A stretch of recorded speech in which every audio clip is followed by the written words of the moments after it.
एक ऑप्शंस में other comprehensive income word use हुआ हुआ, सिंपली ब्रैकेट में उसका मीनिंग ध्यान में रखिएगा।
जी ऑनलाइन स्टूडेंट्स आपकी तरह इन्वॉल्वमेंट रहनी चाहिए।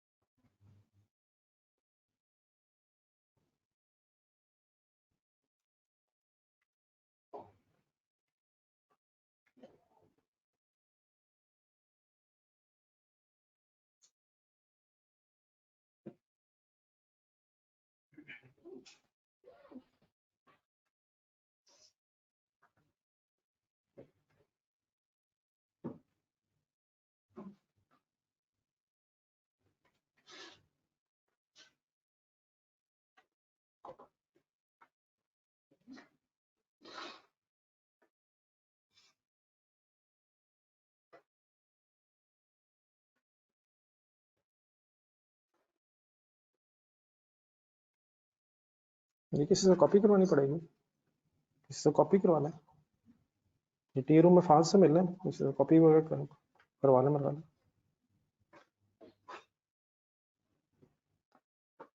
जी सर को किए ऑप्शन सेलेक्ट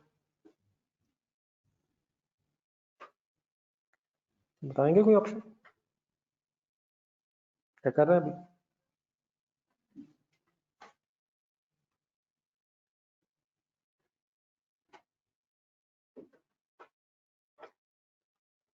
एंट्री से दो अलग अलग होनी है, लगता है उसको कंबाइन हुई हुई है, एक कंपाउंड बन सकती। जहाँ ना जरूरत पड़े अपनी वर्किंग्स लिखेगा, रजिस्टर वगैरह खोल कर रखें।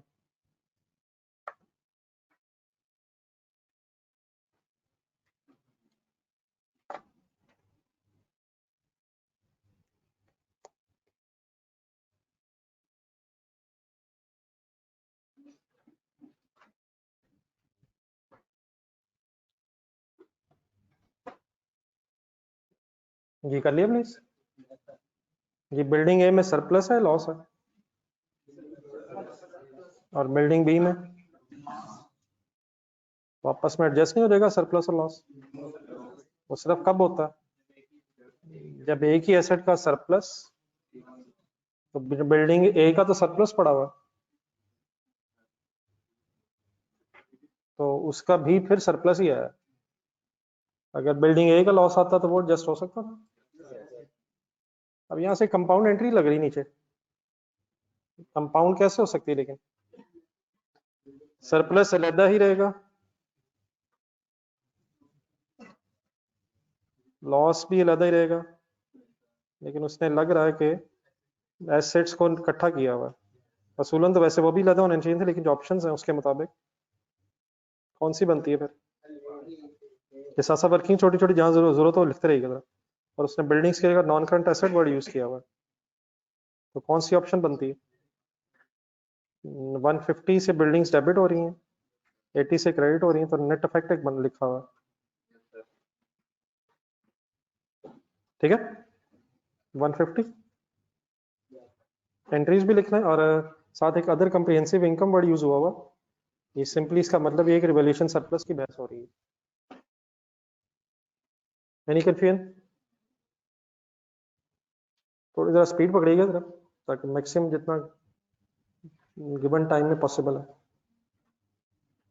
चले आगे ऑनलाइन स्टूडेंट्स।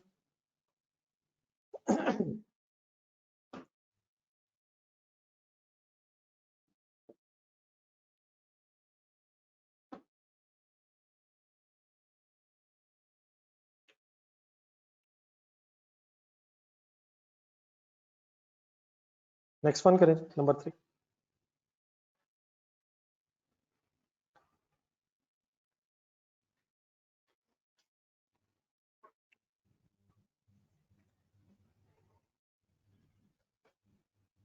तो 2 मिनट पहले आपके पास है।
थोड़ा टफ है, जरा सही करना है।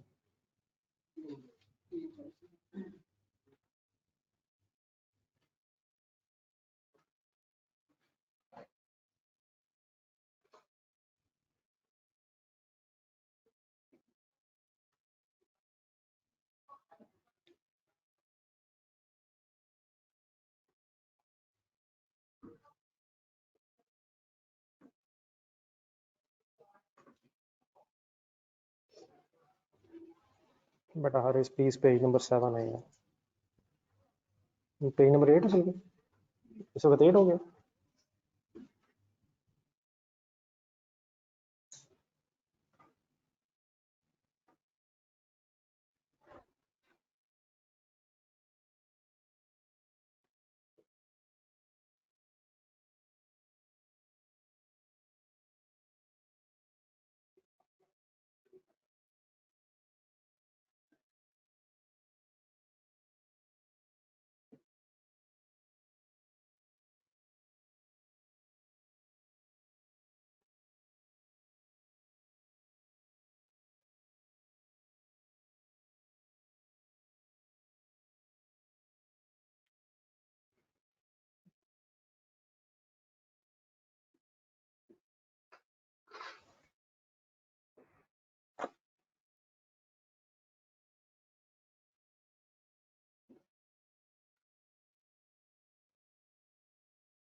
क्वेश्चन की रिक्वायरमेंट देख के बस वो वर्किंग करनी चाहिए जिसकी ज़रूरत है,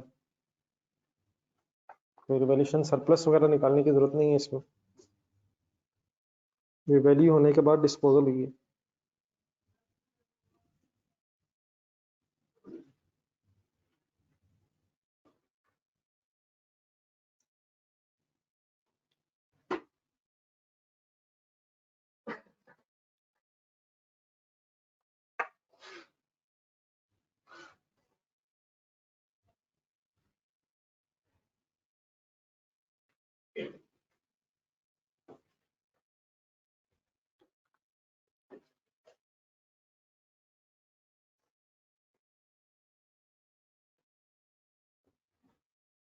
ये सब फंसे हुए हैं।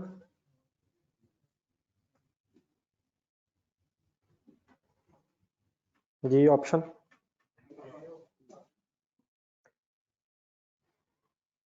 एक सेकंड, कुछ फिगर सुन लें जरा मेरे से। परचेज किया था 1 जुलाई 13 को, लेकिन प्रॉपर्टी में कोई लैंड भी है।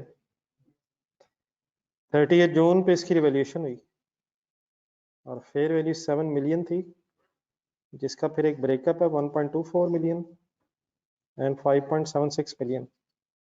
अब यकीन अगर सरप्लस और कोई डिसीजन लेना होता तो फिर यहाँ कैरिंग अमाउंट को कंपेयर होना चाहिए था, लेकिन हमने डिस्पोजल का डिसीजन लेना। डिस्पोजल हुई है 30 जून 2017 पे। कितने का बेचा? एक डिस्पोजल अकाउंट बनाया मैंने, नीचे एंट्री बता दें 6.8 की। अब इसने कैरिंग अमाउंट से कंपेयर होना है, लेकिन डिस्पोजल के बाद कैरिंग अमाउंट फेयर वैल्यू की बेस पे आएगी।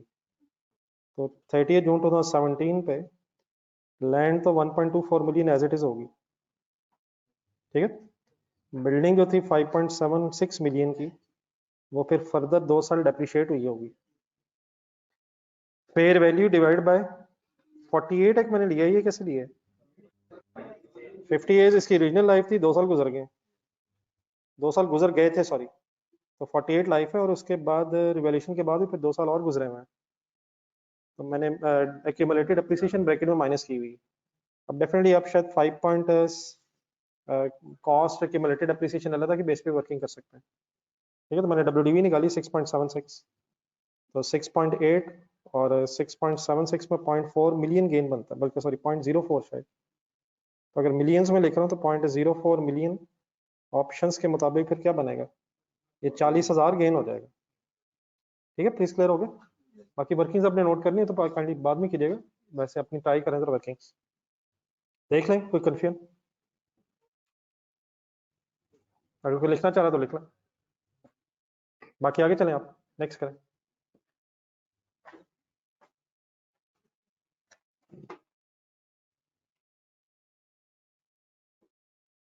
नंबर 4 को जरा 1 मिनट लगाएं बस, अब टाइम भी काइंडली जरा फॉलो करें यहाँ से जरा, और अगर कोई आंसर अपना सॉल्व कर भी ले तो काइंडली अपने तक रखें, बाकियों को भी ताकि चांस मिले। वर्किंग नंबर 3 की अगर कोई वर्किंग लिख रहा है, ये क्वेश्चन नंबर 3 की, जो ऑनलाइन स्टूडेंट्स आप भी अगर लिख रहे हैं तो बता दीजिएगा।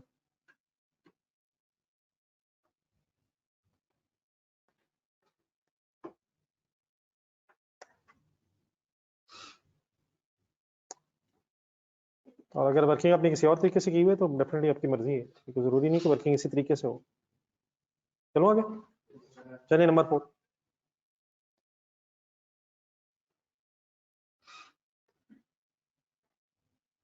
मैक्सिमम चीजें आपको पता है, कोई एक आध चीज अगर बीच में कुछ नहीं आएगी तो डिस्कस कर लेंगे। अपना जरा ओपिनियन दें, 1 मिनट लगा लें। और ऑनलाइन स्टूडेंट्स आप भी पार्टिसिपेट करें, तो कोई फायदा नहीं, आप ऑप्शंस बताएं।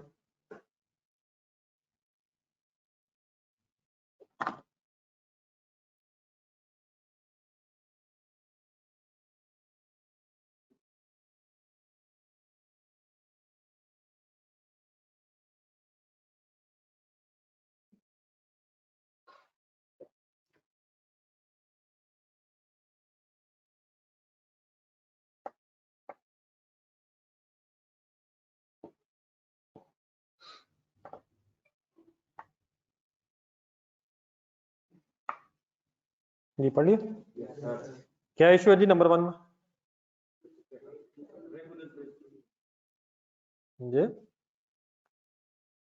क्या गलती है नंबर 1 में?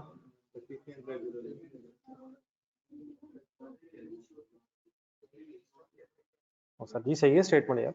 रिवैल्यूएशन कब होती है? जब कोई सिग्निफिकेंट डिफरेंस हो जाना चाहिए, ऐसे ही है।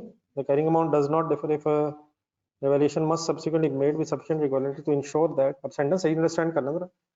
ये इंश्योर करना होता है ताकि कैरिंग अमाउंट फेयर वैल्यू से सिग्निफिकेंटली डिफरेंट ना हो जाए, तो वो तो कहता ना हो जाए। सेंटेंस ठीक है गलत है? रिवैल्यूएशन कब होती है? या रिवैल्यूएशन कब होनी, हर साल होनी चाहिए? कब हो जानी चाहिए?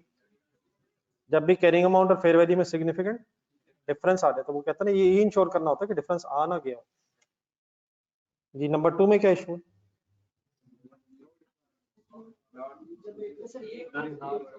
नहीं सही है गलत है? क्या गलती है? क्लासेस बता दें 2-3 तरह कौन सी होती है? अगर एक बिल्डिंग रिवैल्यू करेंगे तो क्या बाकी सारी भी रिवैल्यू होनी चाहिए? बाकी सारी बिल्डिंग्स रिवैल्यू होनी चाहिए, लेकिन ये कोई जरूरी नहीं कि अगर बिल्डिंग्स रिवैल्यू है तो मशीनें भी रिवैल्यू करें। लेकिन अगर एक मशीनरी रिवैल्यू है तो ये स्टेटमेंट क्यों गलत है? एंटायर क्लास रिवैल्यू होनी चाहिए, तो दोनों ही गलत है। ठीक है, ये ऑप्शन है स्टेटमेंट 1 ठीक है, लेकिन स्टेटमेंट 2 गलत है। ओके जी नंबर 5 में दोबारा वर्किंग आ रही है, हिम्मत करें जरा, अब ना गलत हो।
नहीं हो गया कंप्लीट?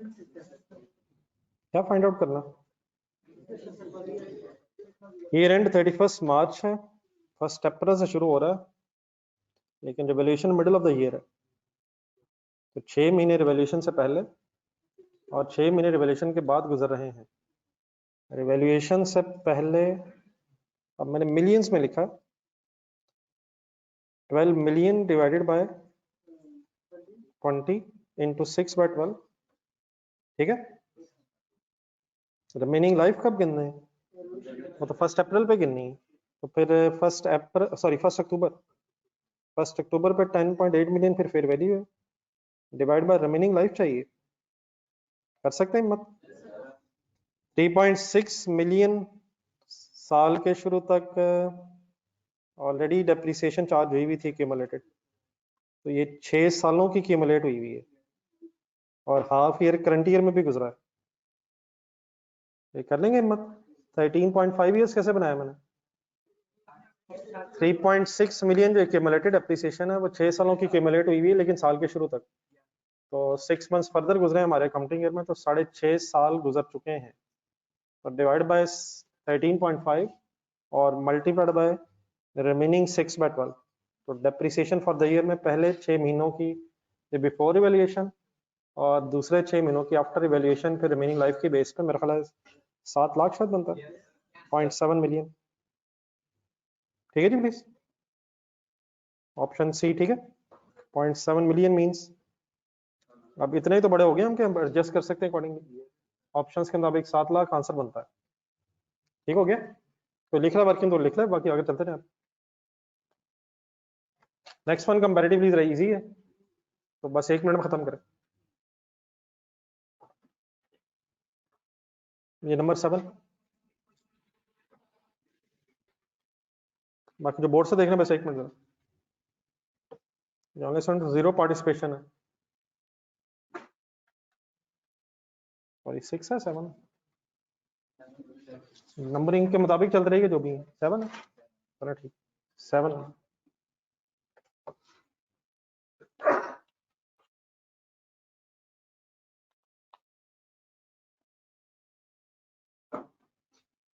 करें जी।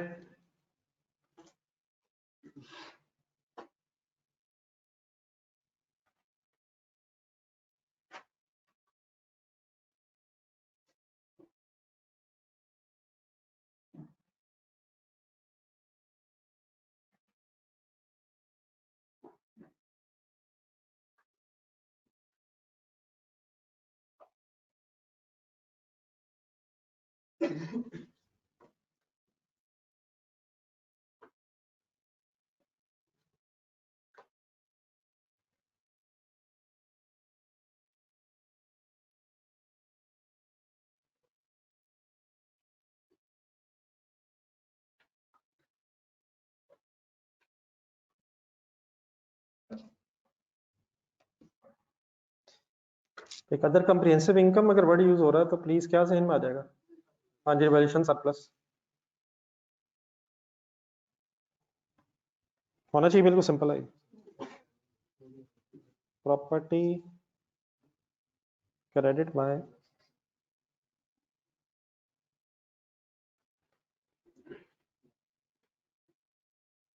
सरप्लस पड़ा 10,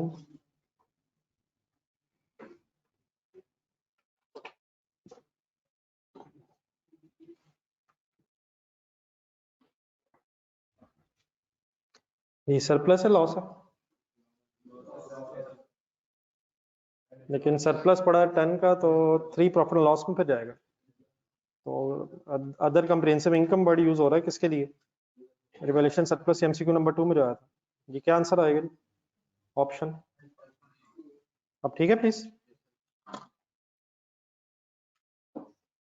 अपनी वर्किंग लिखें देन फिर कंपेयर करें, अपने वर्ड चाहे लिखना।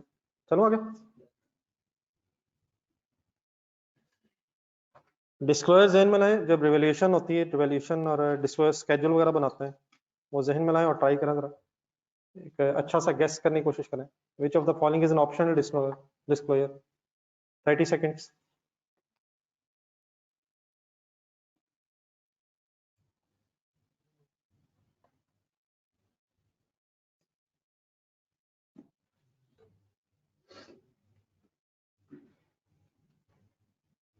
कौन से तो आप देते रहते हैं, मेजरमेंट बेसिस बताते हैं, डेप्रिसिएशन मेथड, यूजफुल लाइफ या डेप्रिसिएशन रेट्स, जो मिल जाए आखिरी टिक लगाएं। तो ये 3 तो कंपलसरी है, एबीसी, कौन सा ऑप्शनल है? इसमें से फाइनली फिर कुछ जो रिवाइज करने वाले हैं वो बाद में फिर सेलेक्ट कर लेते हैं। तो carrying amount of idle asset, ये देना कोई कंपल्सरी डिस्क्लोजर नहीं है। वैसे मीनिंग क्या इसका, carrying amount of temporary idle? नहीं नहीं, IS 40 नहीं है यार। हाँ जी, खाली पड़ा, खाली मतलब फारिग, मतलब इस्तेमाल नहीं हो रहा। तो अगर ये डिस्क्लोजर दें तो ये रिक्वायर्ड नहीं है, मतलब एक एक्स्ट्रा है। चले आगे।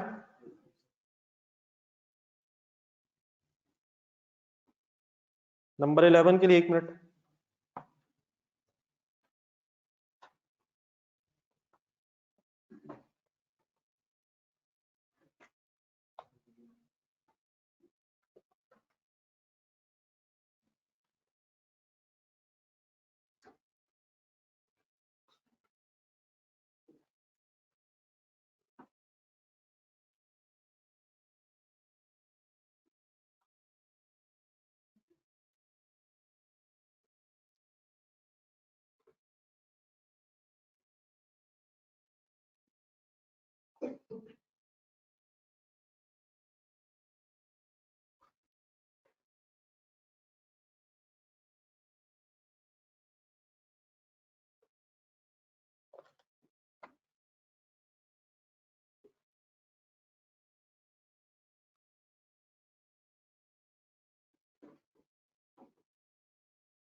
जी सर। वर्किंग तभी करनी चाहिए जब रिक्वायरमेंट पड़ना है। तो इस रिक्वायरमेंट में शायद किसी वर्किंग की जरूरत नहीं है। क्या मांग रहा? सरप्लस कितना पड़ा? उसका क्या होगा जब ऐसा डिस्पोज हो जाएगा? क्या एंट्री होगी? तो कौन सी एंट्री? ऑप्शन ए, ठीक है। Surplus debit retained earnings credit. तो इसमें तो शायद किसी वर्किंग की जरूरत नहीं थी यार। तो पहले रिक्वायरमेंट देखें ना, देन फिर वर्किंग करें। दोबारा डिस्क्लोजर जेन में लाएं और 13 पढ़ें। आपस में बिल्कुल जीरो डिस्टर्बेंस रखें, अपना अपना कोशिश करें।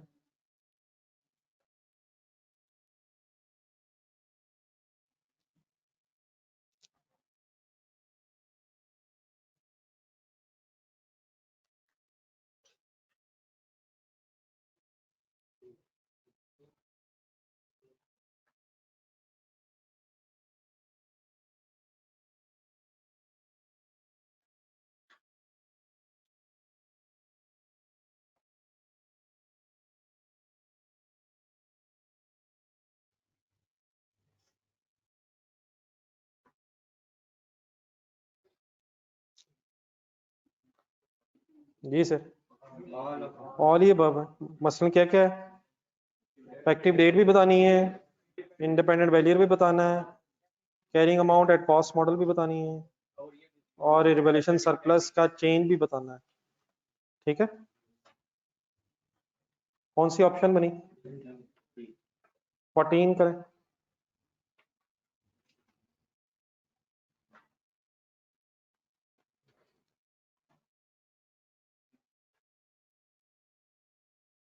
IAS 16 इनकरेजेस, ये शायद याद करना पड़ना आपको।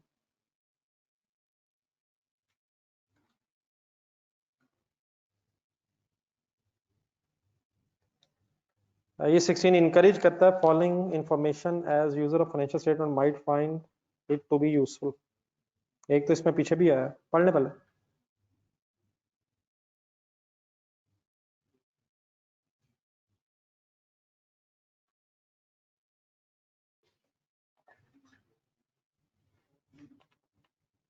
इनकरेजेस डिस्क्लोजर का यहाँ मतलब है कि ये कंपलसरी तो नहीं है, लेकिन अगर ये भी दे देंगे तो यूजर को फर्दर इंफॉर्मेशन मिल जाएगी। तो इसमें सारी ऑप्शन ही हैं। इसका वैसे पहला पहला मीनिंग पता अभी आया था पहला, तो पहले का मीनिंग, सेकंड का मीनिंग फुली डेप्रिशिएटेड है लेकिन यूज हो रहा है, और इसी तरह अगर एक्टिवली यूज है लेकिन अभी बेचा नहीं है, रिटायर हो गया, इसका डी ऑप्शन टिक लगाना। लेकिन ये बार याद करना पड़ेगा। 15 करें, कंसंट्रेट करें इस तरह के जो थ्योरेटिकल आ रहे हैं ना, इसमें जरा कुछ एक दो बातें जरा गौर से साथ साथ सुन भी लीजिएगा।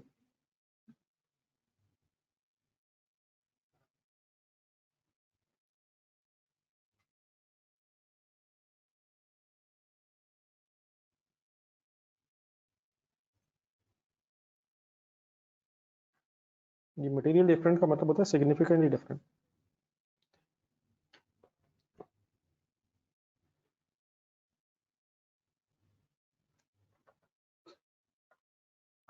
ये जो इस तरह से स्टेटमेंट्स आ जाए ना समटाइम्स, उसका फिर ये भी एक तरीका होता है कि आप ये ढूंढने के कौन सी स्टेटमेंट्स ऑब्वियसली गलत है। तो आराम से 12 एक मिनट लगाएं ज़्यादा।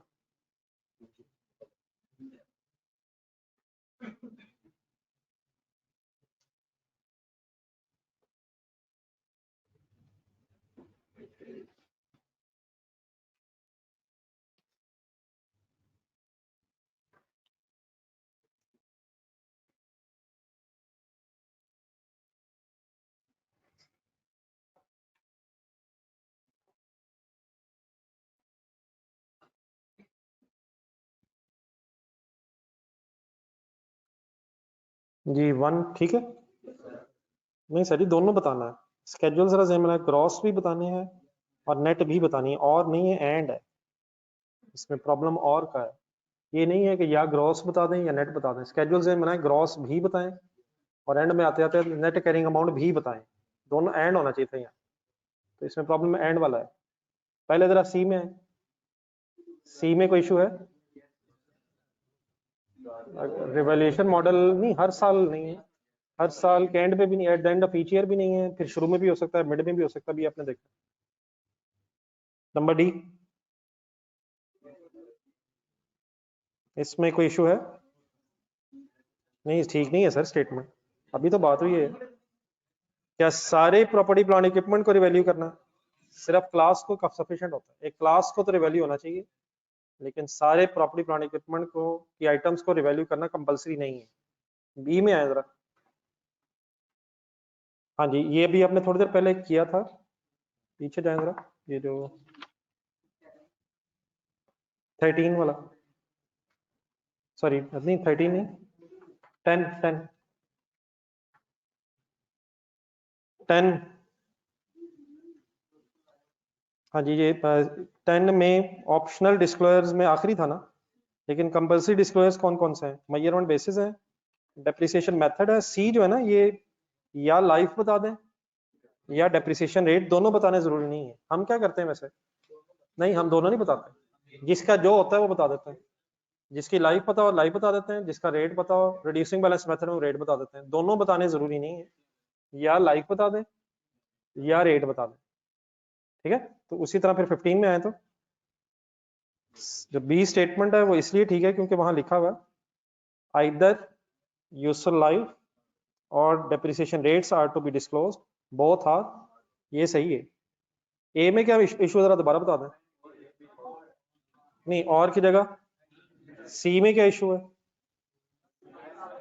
हर साल के एंड पे जरूरी नहीं है, जब सिग्निफिकेंट डिफरेंस आ जाए तब आपने रिवैल्यूएशन करनी है, और वो साल के शुरू में भी हो सकती है, मिड में भी हो सकती है, एंड में भी हो सकती है। और लास्ट में क्या इशू है?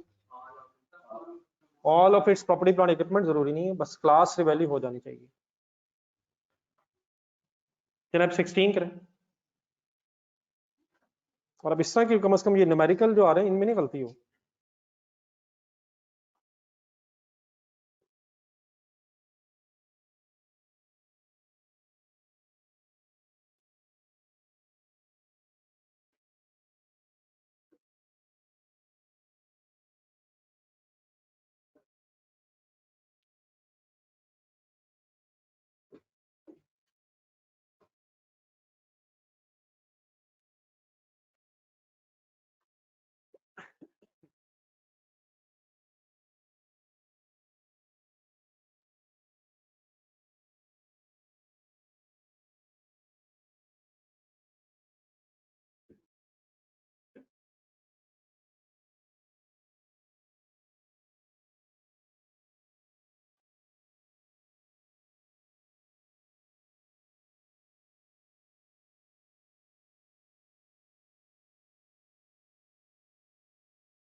ऑप्शन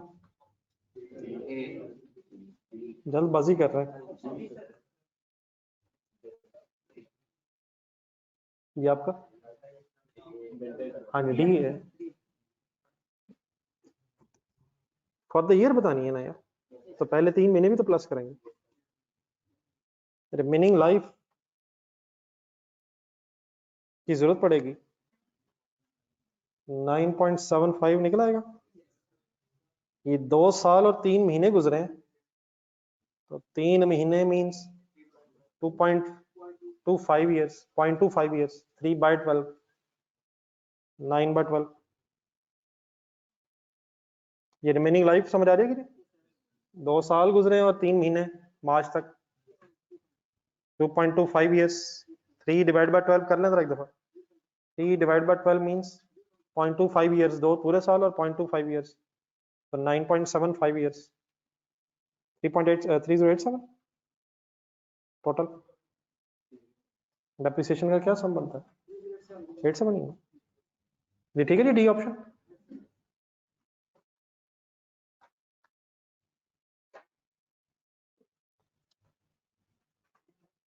नेक्स्ट करें जी 20th।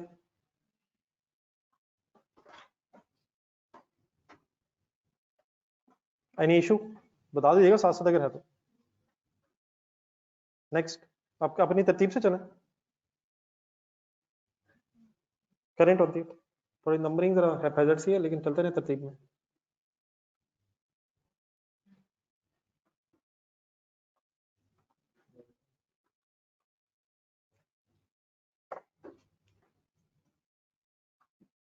One minute.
Incremental depreciation मांग रहा, ये क्या होती है?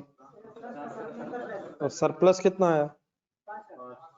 5 lakh divide by remaining years, remaining life 8 years, after 2 years revolution है। ऑप्शन डी ठीक है।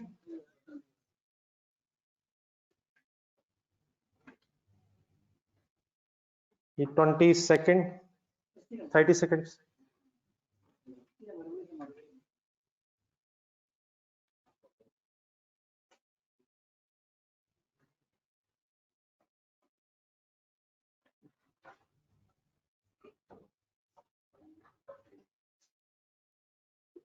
ये ऑनलाइन स्टूडेंट्स कम से कम ये तो बता दीजिएगा, ये क्वेश्चन भी साइलेंट है।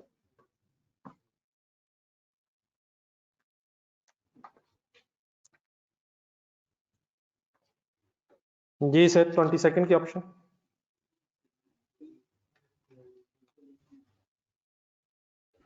आइए 16 कर रहे हैं सर। कॉस्ट मॉडल एंड कौन सी ऑप्शन है जी? सी ठीक है। 23rd 30 सेकेंड्स, 30 सेकेंड्स का मतलब जब मैं खुद कहूंगा तब खत्म होगा। खामोशी से करें अपना अपना, दूसरों को चांस दें।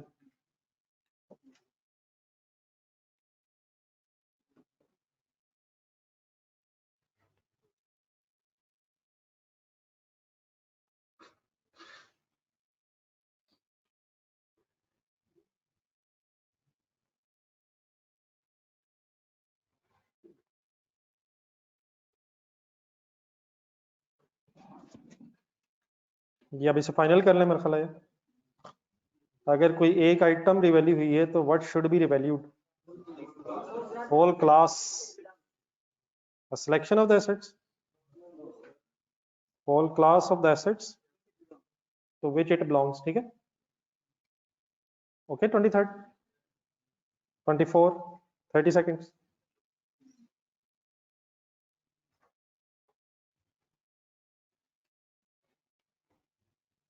अभी शायद हुई है कुछ बातें। ऑनलाइन पार्टिसिपेशन रखें काइंडली। ये खासतौर पर ये थ्योरेटिकल आ रहे हैं ना, ये जरूर कोशिश करें सही।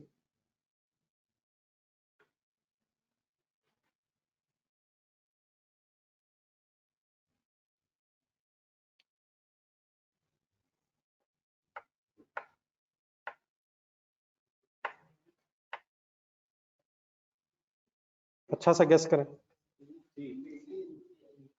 ए में क्या मसला? नेट प्रॉफिट में इंक्रीज का मतलब सरप्लस की बात हो रही है, तो बी ठीक है ना यार? सीधा रिटेन्ड अर्निंग्स में तो नहीं जाना। नहीं, बी तो बिल्कुल नहीं है। इंक्रीज इन रिटेन्ड अर्निंग्स तो नहीं होना, वो तो बाद में होगा जब ट्रांसफर होगा। If an asset is if an asset increase in value, तो ये तो जिस वक्त बढ़ रहा है एसेट उस वक्त की बात हो रही है जी। कौन सी ऑप्शन है जी? सी ठीक है। और उसी के लिए फिर अदर कंप्रिहेंसिव इनकम में वर्ड आ रहा है सरप्लस के लिए जी। On students okay please. 25 एक अच्छा सा गेस करें आराम से पढ़ के। गैस अपने चेक करें आपके गैस कितने सही होते हैं।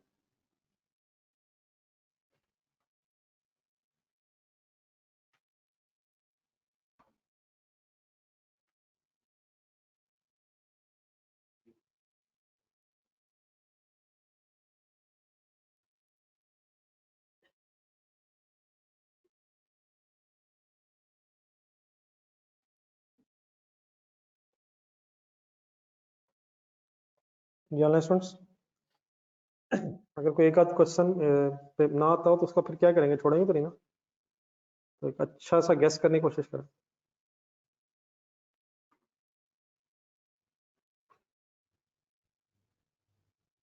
अपना अपना कर लें, फिर देखते हैं हमारे गेस कहाँ तक है। हमने ढूंढना वैसे क्या है, ये ज्यादा टफ हो जाते हैं इस तरह के। वैसे इट मीन हमने ये देखना है कि कौन सी वैलिडेशन हो सकती हैं, और जो हो सकती हैं वो ठीक है, जो नहीं होगी वो ढूंढ। ये क्या ख्याल है? डी जरा अजीब सा लग रहा है वैसे, लगा लें टिक। ठीक है, ठीक है। क्या क्या मतलब हुआ? ये वैलिड रीजन नहीं है, ठीक है। 28 का आपको पता है, लेकिन सोच के आराम से तसल्ली से, जब तक मैं ना कहूं तब तक किसी ने नहीं बताना।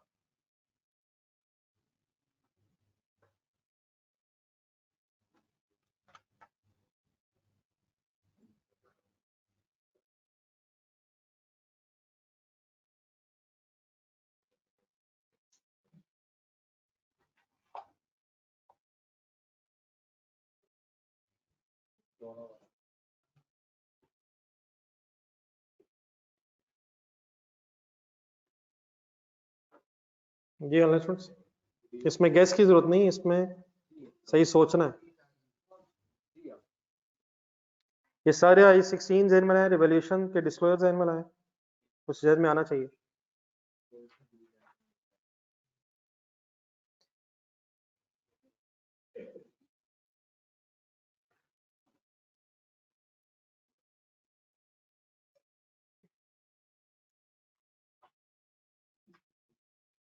ये फर्स्ट लाइन का मीनिंग क्या है ऊपर जो लिखे, फॉलोइंग गेन्स में legally be withdrawn from the company by share holders? किस चीज की बात हो रही है?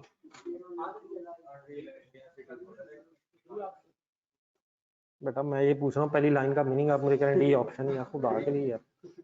मैं मान लेता हूँ डी ऑप्शन, लेकिन मैंने कहा जरा ये फर्स्ट लाइन का मीनिंग बता दो।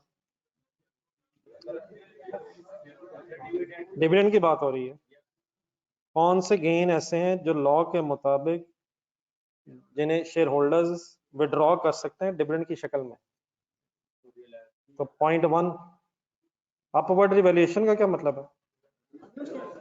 सरप्लस या लॉस? तो सरप्लस में से डिविडेंड दिया जा सकता है ना यार। लॉ के मुताबिक अलाउड नहीं है यार।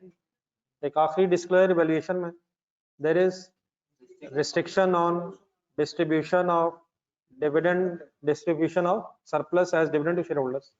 पाकिस्तान के लॉ में किस में से डिविडेंड देने की इजाजत नहीं है। लेकिन नंबर 2 क्या है, ये है क्या, gain that rise from sale of non current asset, ये तो डिस्पोजल का गेन है, तो प्रॉफिट लॉस में जाता है सीधे अदर इनकम। तो स्टेटमेंट नंबर 1 ठीक है यार।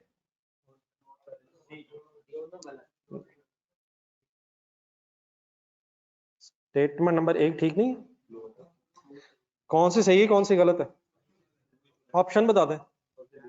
ऑप्शन डी ठीक है, नहीं बेटा ऑप्शन पॉइंट नंबर 2 ठीक है यार।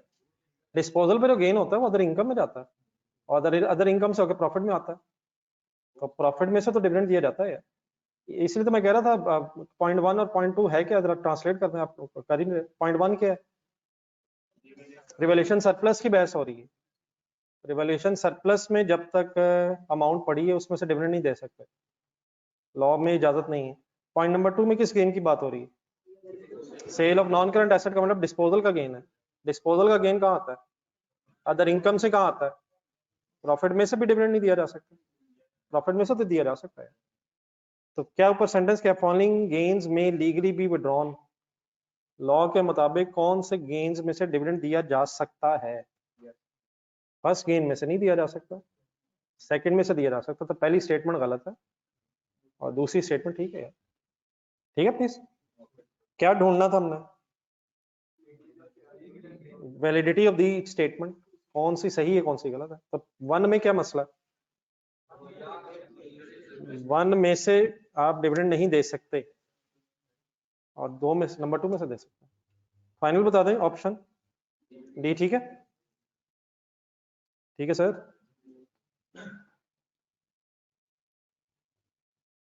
थोड़ा सा जरा बीच में कैश फ्लो आ रही है, लेकिन शायद इतनी तो कैश फ्लो आती ही होगी है। जरा करें 29।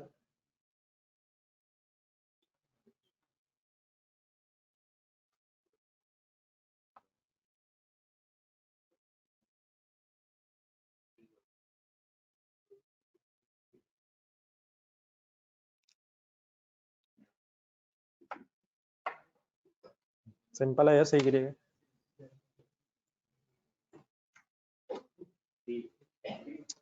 रिवैल्यूएशन लॉस की एंट्री, ट्रांसफर ऑफ सरप्लस की एंट्री, रिवैल्यूएशन गेन की एंट्री, डिस्पोजल ऑफ एसेट की एंट्री। आपसे वो कहता है कौन सी ऐसी which of the above involve movement of cash, पहली 3 नॉन कैश ट्रांजैक्शंस हैं, डी ऑप्शन ठीक है।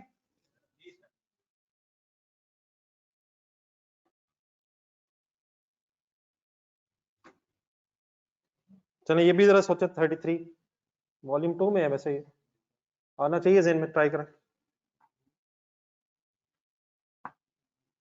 ये बुक्स जरा साथ रख लीजिएगा, जहां जरूरत पड़ेगी जरा बुक्स में से भी देख लेंगे, हैं बुक्स, लेकिन अभी पढ़े वैसे, जब जरूरत पड़ेगी फिर सोचते हैं।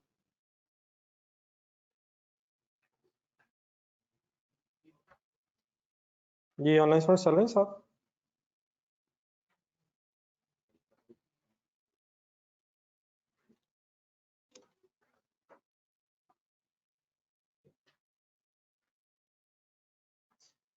मेरे ख्याल एक नजर रिवाइज ही कर लें जरा, वॉल्यूम 2 का पेज नंबर 2 और 3 जरा एक नजर देखें। क्वेश्चन मेरा ख्याल है जो आपने करने होंगे माशाल्लाह कर लिए होंगे, ये कुछ थ्योरेटिकल जो पेजेस मैंने बीच में लिखे हैं रिवीन करते हुए, उनको भी टाइम दीजिएगा जरा। तो वॉल्यूम 2 जरा रखें साथ, और पेज नंबर 2 और 3 को जरा 2 मिनट पढ़ें।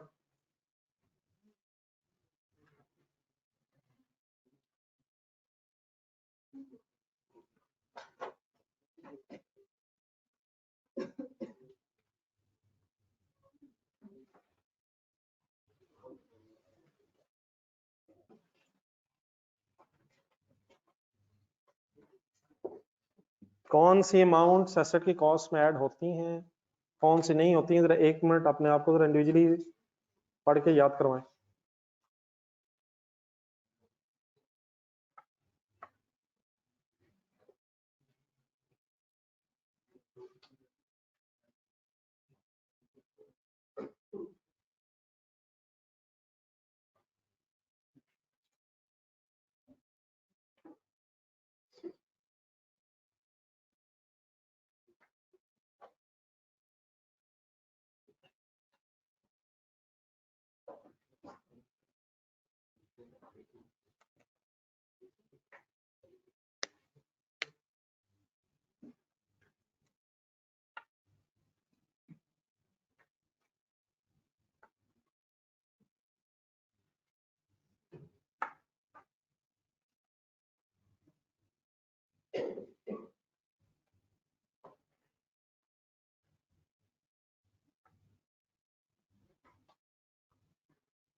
जी जब देखते रहेंगे तो काइंडली अप्लाई करें जरा नंबर 33 पे।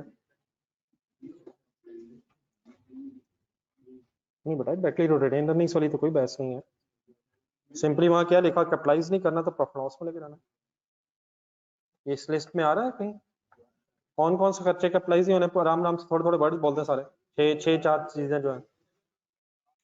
कैपिटलाइज नहीं होने का क्या मतलब है, एसेट में तो फिर कहाँ जाने इन्होंने, प्रॉफिट लॉस में जाना। कौन कौन सी चीजें लिखी हुई,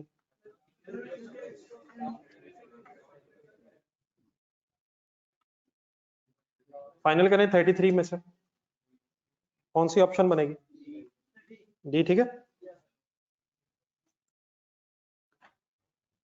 34 थोड़ा सा इसमें IAS 40 बीच में आ रहा है लेकिन कुछ ना कुछ रिवाइज होगा, जरा ट्राई करें। 0 डिस्टर्बेंस रखें प्लीज, एक पूरा मिनट लें, रिलैक्स होकर देखें, गलत तरफ ना जाइएगा।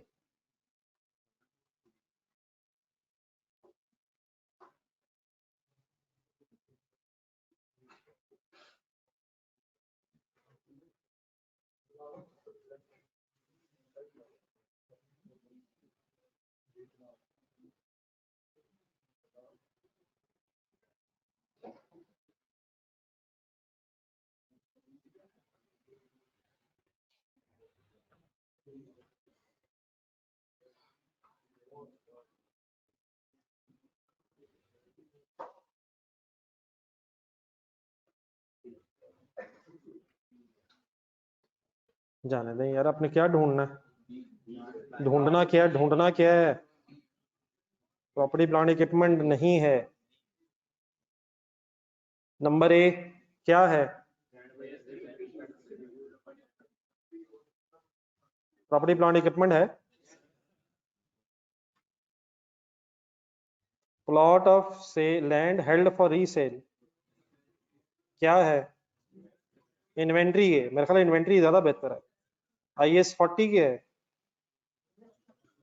फॉर कैपिटल एप्रिसिएशन और for rentals, property held for capital appreciation और रेंटल्स, लेकिन ये तो फॉर रीसेल है, बेचने के लिए, तो ये तो इन्वेंट्री स्टेट में। बस एम्प्लॉइज के लिए है, यूज करनी है, प्रॉपर्टी प्लांट इक्विपमेंट है। Generator for rental to others IAS 40 है, ये प्रॉपर्टी नहीं है, ये प्रॉपर्टी नहीं है। जनरेटर प्रॉपर्टी, प्रॉपर्टी में क्या आता है, बस लैंड एंड बिल्डिंग, तो ये जनरेटर को रखा हुआ है तो ये प्रॉपर्टी नहीं है, प्रॉपर्टी में सिर्फ लैंड बिल्डिंग्स आती हैं, तो ऐसे other than land and building अगर रेंट के लिए हो तो वो प्रॉपर्टी प्लांट इक्विपमेंट ही है। IAS 16 में रहेगा। अगर डेफिनेशन देखनी तो फर्स्ट पेज पर जाना, जैसे वॉल्यूम 1 फर्स्ट पेज एक नजर देखें, डेफिनेशन फॉर रेंटल्स अदर्स भी है उसमें, ये पढ़े जरा definition first page volume 2।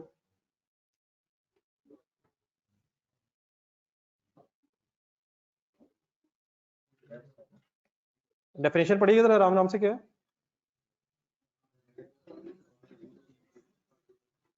Held for production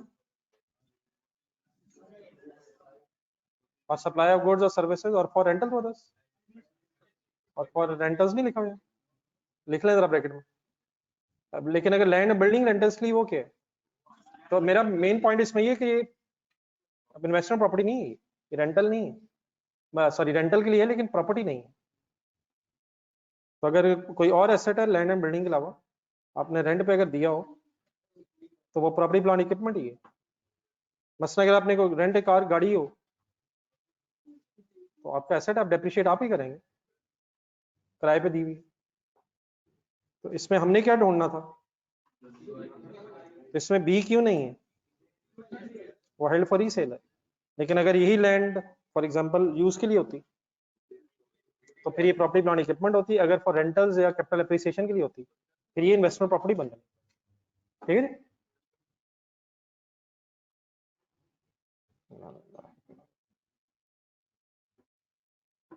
ये बड़ा जनरेटर इक्विपमेंट ही है, इसलिए तो प्रॉपर्टी प्लांट इक्विपमेंट है। अगर खुद यूज करने के लिए रेंट पे भी दे देंगे तब भी ये प्रॉपर्टी प्लांट इक्विपमेंट ही है। ठीक है, ये 35 पॉइंट, फर्स्ट या सेकंड, सेकंड शायद, सेकंड सेकंड।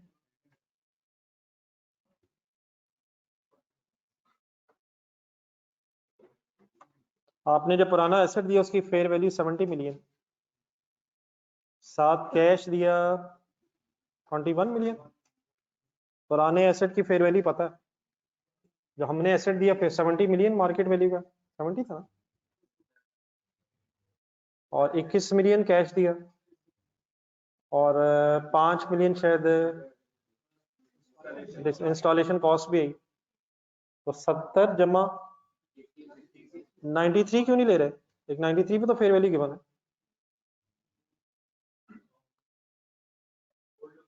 हमें जो नया एसेट है वो 93 का नहीं पड़ा, हमने नया एसेट लेने के लिए क्या क्या दिया है, 70 मिलियन मार्केट वैल्यू वाला पुराना और 21 मिलियन कैश। तो हमें ये नया एसेट 91 का पड़ा, बाकी इसकी इंस्टॉलेशन कॉस्ट ऐड होकर फिर 96 बनी। तो सिमिलरली इधर अगर देखें तो ओल्ड एसेट की मार्केट वैल्यू है कितनी है, 750। तो 750 वाला एसेट दिया और 55,000 कैश दिया, तो 805 बन जाएगा फाइनली। जो लोग नोट कर सकते हैं जरा साथ लिख रहे हैं, जरा पेज नंबर 240 वॉल्यूम 1।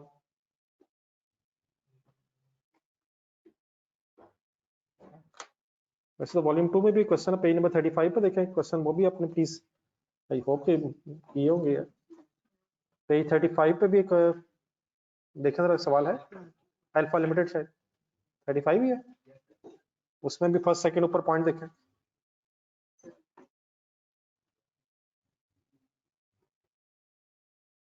जी ऑनलाइन स्टूडेंट्स आप ढूंढ रहे हैं,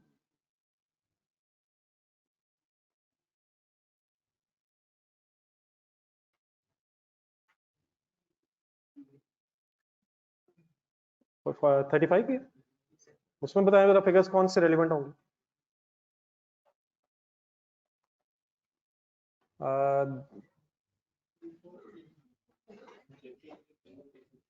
380 शायद, 340 प्लस 680, 10,20,000 मेरा ख्याल है। पुराने एसेट की फेयर वैल्यू क्या है 340, और कैश कितना दिए, तो दोनों को मिला के 10,20,000 रुपये नया एसेट आपको पड़ा है। ठीक है,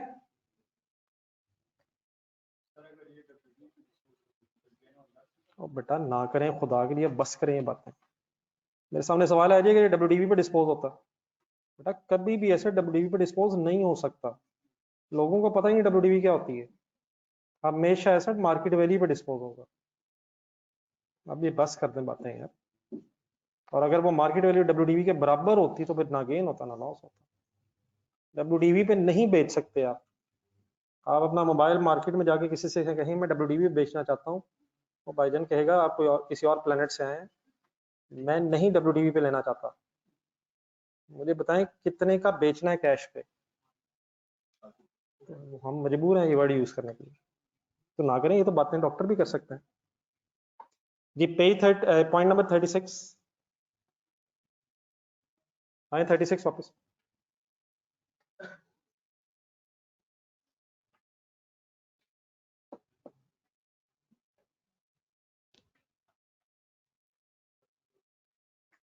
जी कुछ जहन चलता है जरा कि क्या मांग रहा है,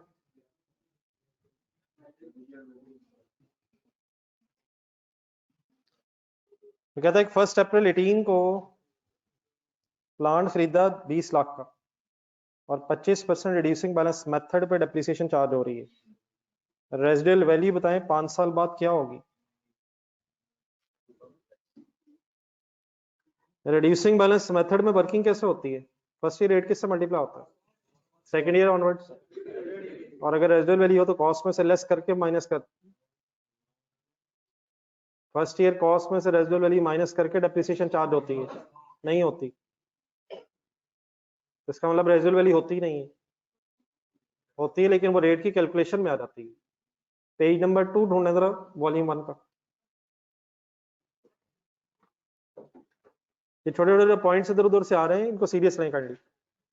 बड़े बड़े क्वेश्चंस तो करते रहते हैं लेकिन अच्छा है जरा ये चीजें भी रिवाइज हो जाए।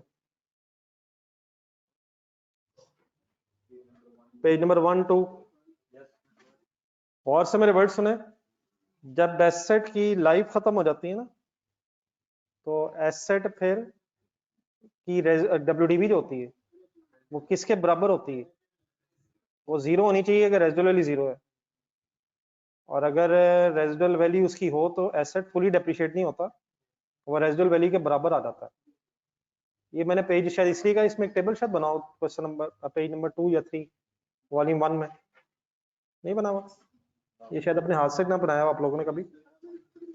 हाँ ये शायद पता नहीं, वो अगर है रजिस्टर तो रजिस्टर देख लें, वहाँ आपने 2-3 सेंटेंसेस लिखे होंगे, ढूंढने जरा जिन्हें मिल जाए। ये पहला दूसरा तीसरा पेज होगा कोई। At the end of the useful life, 2 sentences आपने लिखे होंगे। accumulated appreciation is equal to depreciable amount and WDV is equal to residual value। तो यहाँ अगर हम रेजिडुअल वैल्यू फाइंड आउट करना चाहते हैं तो हम 5 साल बाद की डब्ल्यूडीवी निकाल सकते हैं रिड्यूसिंग बैलेंस मेथड से। तो 5 साल बाद अगर डब्ल्यूडीवी कोई बचेगी तो वो किस चीज को रिफ्लेक्ट कर रही होगी? हर साल डब्ल्यूडीवी रेजिडुअल वैल्यू के बराबर नहीं है। ये जरा सही सेंटेंस पढ़ के सुनाइए क्या है। जब यूजफुल लाइफ एंड हो जाएगी तो उस वक्त जो डब्ल्यूडीवी है वो रेजिडुअल वैल्यू के बराबर होनी चाहिए। ठीक है, तो हम डब्ल्यूडीवी निकाल लेते हैं और अगर एंड में कुछ बच गया तो वो जो डब्ल्यूडीवी होगी वही रेजिडुअल वैल्यू के बराबर होगी। लेकिन अब इसमें भी टाइम बचाया जा सकता है, बड़े हो गए जरा सोचना थोड़ा सा और। ये सीधी एक वर्किंग हो सकती है 25% रेट की बेस पे। क्या कैलकुलेट करने लगे ताकि क्या आ जाए? डब्ल्यूडीवी कैलकुलेट करने लगे यूजफुल लाइफ के एंड पे ताकि रेजिडुअल वैल्यू का पता चल जाए, क्योंकि यूजफुल लाइफ के एंड पे डब्ल्यूडीवी ही रेजिडुअल वैल्यू के बराबर होगी। अब करें वर्किंग करो। ये ऑनलाइन स्टूडेंट्स आपने कुछ ढूंढ लिया? इन दिनों को काइंडली सीरियस लीजिएगा, मकसद अब इन दिनों का यही है कि जो भूली बिसरी इधर उधर चीजें वो भी फाइनली रिवाइज हो रहे हैं। क्वेश्चन तो ठीक है होते रहते हैं लेकिन साथ छोटी छोटी चीजें भी अगर सही रिवाइज हो रहे हैं तो अच्छा।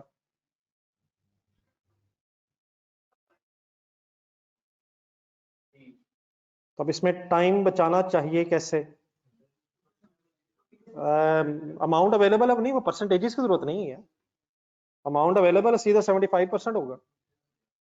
एक दफा 75% करेंगे तो 1 साल बाद की डब्ल्यूडीवी आ जाएगी, क्योंकि अब डब्ल्यूडीवी से रेट लग रहे हैं। तो 5 दफा शायद 75% से मल्टीप्लाई हो सकता है डब्ल्यूडीवी ही की बेस पे। हर साल डेप्रिसिएशन सेम रहेगी? सेम तो नहीं रहेगी, लेकिन डब्ल्यूडीवी की बेस पे 25% लेस होने का मतलब 75% एसेट रह जाएगा। करें तो हिम्मत, या अगर एक्सप्लेन करनी वर्किंग वो कर लें, लेकिन बहरहाल ये छोटे छोटे शॉर्टकट्स अगर जहन में आ जाए तो अच्छा।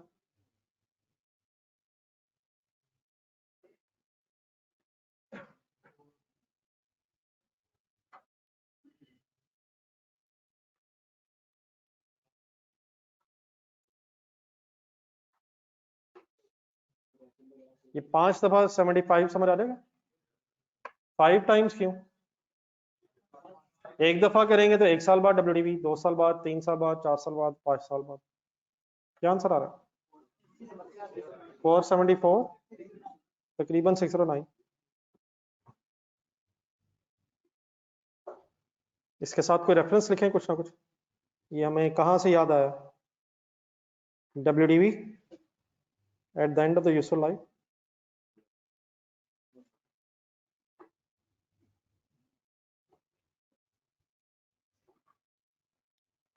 WDV at the end of the useful life should be equal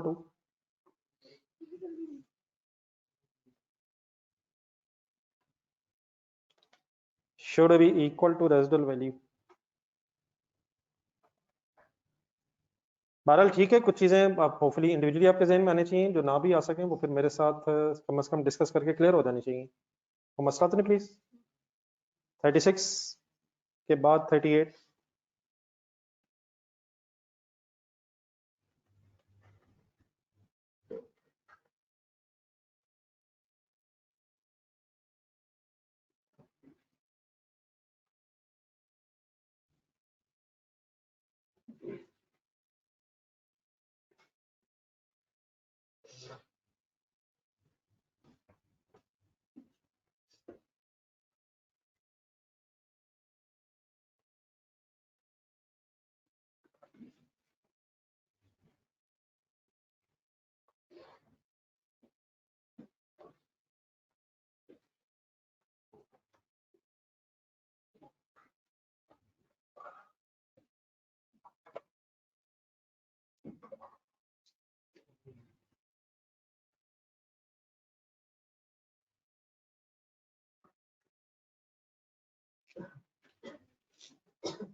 next करें, करते जाए जिन लोगों ने कर लिया, जरा अगर जाना चाह रहे हैं आगे।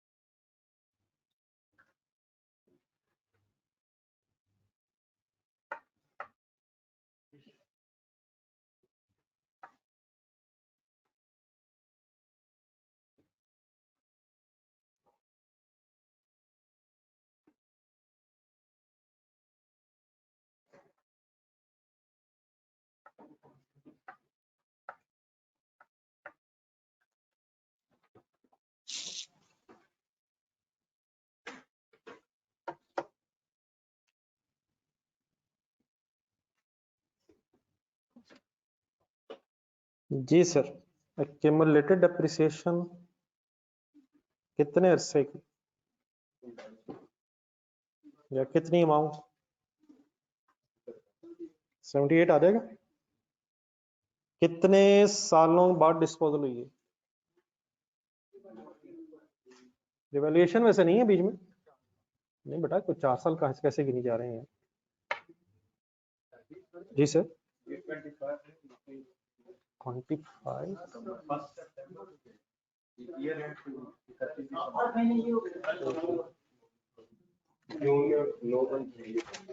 बेटा गिन लेना यार, कुछ और कहेंगे तो मैं कुछ और कर लूंगा। बेटा हिम्मत करो यार, क्या होगी? स्ट्रेट लाइन मेथड है तो 3 साल 3 महीने हैं। आप अलग अलग वर्किंग करना चाहें करें अपनी, आपका 78 में से मैच करना चाहिए। नहीं 3.25 जरूरी नहीं है, अगर आपने अलग वर्किंग किया तो पहले साल 6 महीने, सॉरी 7 है, 7 पहले हैं, 2 कंप्लीटेड ईयर्स हैं और फिर 8 महीने, तो आप अलग वर्किंग कर लें, लेकिन उस तरह जरूरत नहीं क्योंकि स्ट्रेट लाइन मेथड है। ये मैंने सीधे गिन लिए हैं परचेज डेट से लेकर डिस्पोजल डेट तक, 1 जून जुलाई अगस्त, 3 साल 3 महीने हैं। लेकिन अगर आप अलग अलग वर्किंग करना चाहें तो कर लें। टाइम सेविंग इसलिए है क्योंकि स्ट्रेट लाइन मेथड है। रिड्यूसिंग अगर होता तो फिर आप ऐसे नहीं कर सकते, फिर आपको पहले 6 महीनों बाद 7 महीनों बाद WDV चाहिए, फिर तो ठीक है, लेकिन वर्किंग हो सकती है। ये 3.25 ईयर्स लिखा मैंने, 3 साल 3 महीने। बेटा आपस में कम से कम बहस तो नहीं करनी करें नहीं, अब इस तरह तो जाती है, कंप्लीट साइलेंस करनी। मैं बार बार रिक्वेस्ट कर रहा हूँ कम से कम गैप रख लें, एग्जाम हॉल की तरह ट्रीट करें यार। आखिर कब हिम्मत करेंगे हम? या तो क्लास एग्जाम में ये अलाउड है जो आप कर रहे हैं, तो मुझे बता दो प्लीज, इंडिविजुअल ट्राई करें यार, मैक्सिमम गलत हो जाएगा इसलिए तो बैठे हैं। जी 3.25 ईयर्स ओके। मैंने ये वर्किंग मैंने इधर कंबाइन कर दी, अगर आप अलग करना चाहें तो अलग करें। जी गेन या लॉस 24,000 ठीक है। ये बात है लेकिन रिवैल्यूएशन नहीं है, कॉस्ट मॉडल ही है ना, रिवैल्यूएशन की तो कोई बहस नहीं है। ये क्या लिखा था प्रोपोर्शनेट टाइम बेसिस, ये ना भी लिखा हो तो ऐसे ही होना था। अच्छा अगर वो होता अगर in the year of disposal, फिर बताएं कितने साल की चार्ज करता है? अगर फुल ईयर होती नहीं, फिर कितने सालों की चार्ज होती? 3 बनने थे, जिस साल में खरीदा है एक वो जना था, 2 और हो जाने थे, तो फिर टाइम ना गिनते अब, और जिसमें बेचा वो फिर इग्नोर हो जाता। इन द ईयर ऑफ, और किस साल खरीदा है? ईयर 1 में खरीदा है, 4 में डिस्पोजल है, तो 1 2 3 3 साल पे डेप्रिसिएशन चार्ज होती है, लेकिन टाइम बेसिस ही होना चाहिए, लिखा भी टाइम बेसिस ही हुआ है। Okay please, option A. चलो आगे। कंप्लीट साइलेंस कैन इंडिविजुअली करें, मैक्सिमम गलत हो रहेगा उससे कोई फर्क नहीं पड़ता है, सोचने की कोशिश तो करें। 39 में IS8 थोड़ा सा आ रहा है, लेकिन मेरा ख्याल है कि इस तरह की चीजें तो होनी चाहिए जहन में। 30 सेकंड्स बाद अब जाती ही कर रहे हैं यार, मैंने अभी रिक्वेस्ट किया आपसे, फिर दोबारा शुरू हो गया। कंप्लीट साइलेंस, आवाज मेरे ख्याल है पढ़ने की भी नहीं आनी चाहिए दूसरों को।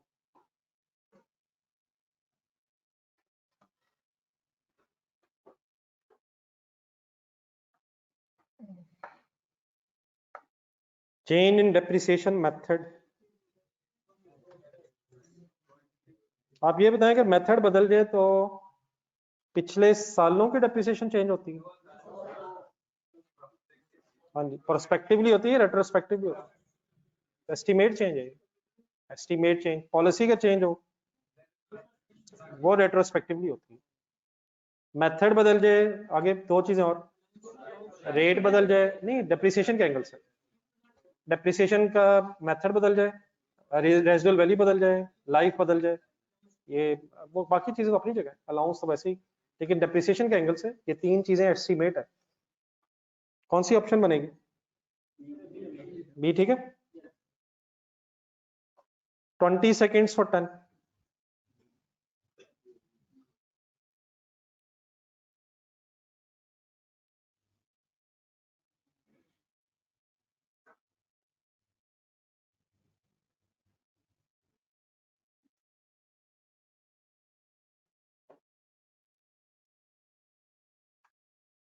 जी सोच के सही। जी अदर इनकम तो बेटा लेकिन लिखा नहीं ना हुआ, अदर इनकम की बजाय फिर कौन सी ऑप्शन बेहतर है? प्रॉफिट एंड लॉस ही है ना, गेन कहाँ जाता है? इसमें तो डरने की जरूरत नहीं मेरा ख्याल है, गेन हो या लॉस हो, डिस्पोजल का गेन है, डिस्पोजल गेन लॉस कहाँ जाता है? प्रॉफिट एंड लॉस में जाता है। 41 अच्छी सी कोशिश करें।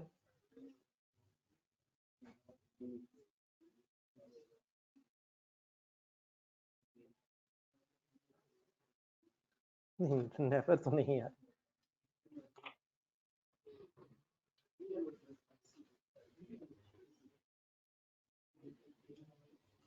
अच्छा सा गेस करें, इस तरह रैंडम गेस ना करें, आंखें बंद करके नहीं, रिलैक्स होकर सोच के जरा।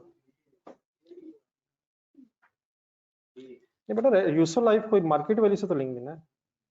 चलें इसको बहरहाल याद करना रखे पड़ेगा मेरे ख्याल सी, लेकिन ये लिखा हुआ रिव्यूड, इसका ये मतलब नहीं कि हर साल चेंज कर लें, हर साल देखें कि क्या बदलने की जरूरत तो नहीं है, ठीक है, लेकिन बाद से शायद रिवीजन के लिए रखेंगे। 43 पे 1 मिनट लगाएं पहले, कंसंट्रेशन से।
जी ऑनलाइन स्टूडेंट्स आप हेल्प करें।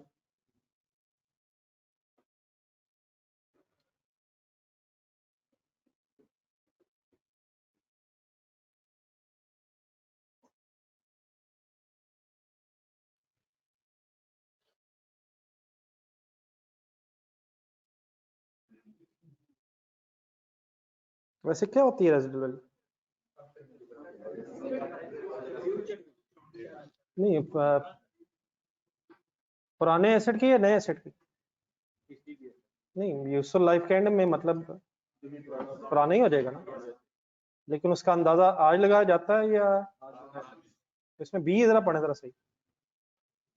मेरा ख्याल है ए तो आपने सोच लिया होगा कि नहीं है, प्रेजेंट कंडीशन में नहीं बेचना, और सी में भी प्रेजेंट कंडीशन में नहीं बेचना। बेचना तो पुराना ही है 6 साल बाद, लेकिन उसका आज अंदाजा लगाना है या फ्यूचर में अंदाजा लगाना है। ये बी और सी में, बी और डी गौर से पढ़ के डिफरेंस बताएं इसमें क्या है। मतलब उसका रेजिडुअल वैल्यू यूज कब करनी होती है? शुरू में यूज करनी होती है। शुरू का ये अंदाजा है कि मिलेंगे एंड में पैसे, ठीक है। तो इसमें से कौन सी ऑप्शन है? तो मिलने तो डेफिनेटली 2025 में है, लेकिन उसका करंट एस्टिमेट होना चाहिए, आज का एस्टिमेट होना चाहिए कि एंड में कितने पैसे मिलेंगे, ठीक है। बहरहाल लेकिन कुछ ये हैं जो चीजें रिवाइज करने वाली हैं। अब 44 करें, पढ़े जरा खुद से, ये होना चाहिए। वर्किंग्स वाले ये जितने ये सारे होने चाहिए।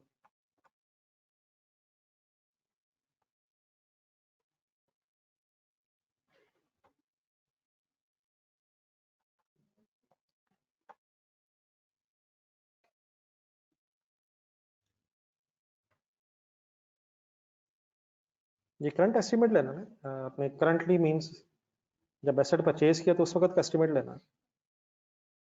करंट एस्टिमेट लेना है कि 6 साल बाद जो ओल्ड एसेट है वो कितने का मिलेगा, कितने का बिकेगा। वो बिकना तो सेंड में, लेकिन उसका एस्टिमेट आपको करंटली करना पड़ेगा ताकि उसके बेस पे डेप्रिसिएशन निकाल सकें।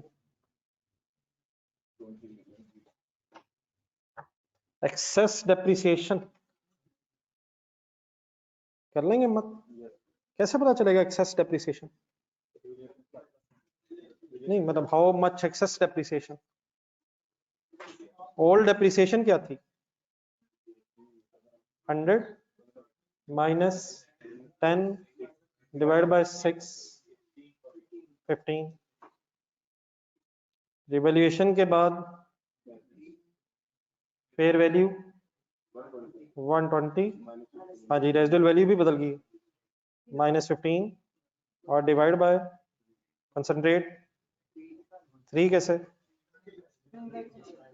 रिमेनिंग लाइफ लेंगे ना यार, और रेजिडुअल वैल्यू भी गिवन है 35। तो how much is extra depreciation? आपको पता है जितनी एक्स्ट्रा डेप्रिसिएशन होती है इसका कुछ और भी होता है फिर। नहीं नहीं रिवर्सल नहीं, रिवर्सल नहीं, रिवर्सल या ट्रेनर सही है वर्ड, लेकिन थोड़ा सा सही करना। यही इंक्रीमेंटल डेप्रिसिएशन भी है, यही जो 20 है एक्सेस डेप्रिसिएशन, इसे फिर वो इंक्रीमेंटल डेप्रिसिएशन भी कहता है। फिर उसका क्या करते हैं, वो ट्रांसफर ऑफ सरप्लस, तो सरप्लस की बेस पे भी फिगर आ सकती है। बहरहाल एक्सेस समझ आ गया। एक्सेस क्या मतलब, कितनी इजाफी चार्ज होगी, ओल्ड कितनी है न्यू कितनी है, उसका फिर कंपैरिजन करना। और जितनी एक्सेस होती है उतना ही फिर सरप्लस भी रिटेन्ड अर्निंग्स में ट्रांसफर हो रहा होता है। 45। अच्छा 45 का डिसीजन लेते हुए ना जरा पिछले कुछ पॉइंट्स आए थे जिसमें कुछ ऑप्शनल डिस्क्लोजर आए हैं, कुछ कंपल्सरी डिस्क्लोजर आए हैं रिवॉल्यूशन के। तो जरा सही तरह ढूंढ के, आपके पास 2 मिनट है, अगर पीछे कहीं ढूंढना है तो ढूंढना, जरा जिनके पास ऑप्शन है वो तो ढूंढना। वो कहता है when item of property plant equipment are stated at revalued amount which of the following disclosures shall be made. Shall be made का मतलब, हाँ जी, तो जरा ढूंढने, पहले पीछे भी ढूंढना, फिर मैं जरा याद करवा देता हूँ कहाँ कौन कौन से पॉइंट्स है, बल्कि आप याद करवाएं कहाँ कहाँ रिवैल्यूएशन से रिलेटेड कहाँ कहाँ डिस्क्लोजर्स आए किस किस पॉइंट में, उनको भी पहले ढूंढने इंडिविजुअली जरा।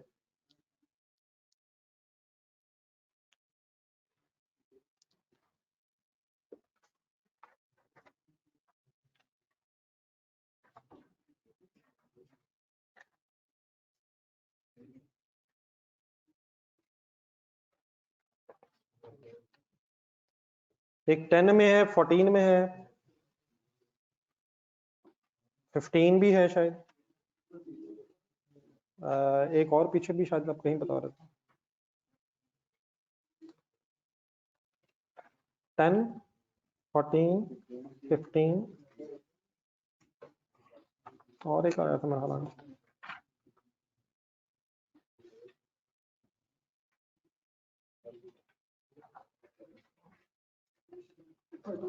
जी 38,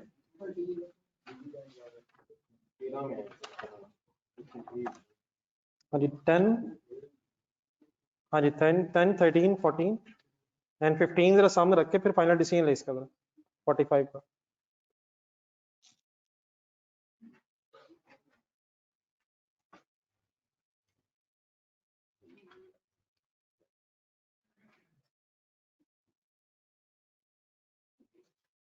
जी शेल बी मेड, बी बी भी तो कहता है लेकिन ऑप्शनल है ये, नंबर 14 में। सी बी नंबर 14 में ही है, ऑप्शनल है ये। None of all of the above तो शायद आखिर में ही है। ए ये compulsory, restriction on distribution of surplus ये 13 में है, तो शेल बी मेड की वजह से ऑप्शनल मांग रहा है या शायद कंपलसरी मांग रहा है। तो कंपलसरी 4 है, दोबारा देखें 14 वाले, सॉरी 13 वाले, 14 वो जो आप बनाते हैं, बल्कि आपके ज़हन में है। अगर आइए रिवोल्यूशन का डिस्क्लोजर बना रहे हो आप, तो आप क्या क्या चीजें डिस्क्लोज करेंगे? यस 13 सामने रख के करें, वही 4 चीजें हैं। Name of revaluate, date of revaluation, carrying amount at cost model, और movement of surplus, change in surplus, ठीक है, और फिर change in surplus and restriction on its distribution, ठीक है ना यार? बताइए फाइनली 45 का कौन सा? ये ठीक है? स्टूडेंट्स